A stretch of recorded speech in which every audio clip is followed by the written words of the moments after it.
ఇంత ఘన విజయం ప్రజల నిర్మాణానికి లేదంటే వారికి అభివృద్ధికి వారి అభ్యున్నతికి తప్ప ఇది ఒక వెండెట్ట గేయం కానీ లేదంటే పగా ప్రతీకారాలు తీర్చుకోవడానికి గతంలో ఇలా చేశారు కదా మనం ఇలా చేయాలి అలాంటి ఆలోచన ధోరణిని దయచేసి మనందరం దాన్ని ఎంకరేజ్ చేయకండి దయచేస్తాను.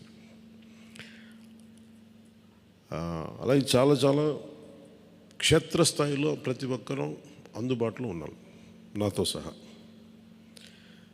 ఈరోజున జాతీయ స్థాయిలో మరి మనం సాధించిన విజయాలు కూడా చెప్పుకోవాలి. చాలామంది పొలిటికల్ పార్టీ ప్రారంభించారు, మూసేశారు భారతదేశం మొత్తం మీద. ఈవెన్ ఫ్రమ్ పంజాబ్ నుంచి ఎవరు వచ్చి మాట్లాడుతున్నారు, వాళ్ళ అకాలీదళ ఫ్యాక్షన్ ఒకటి.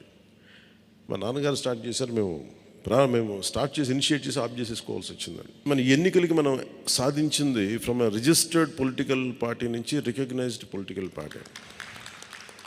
రెండు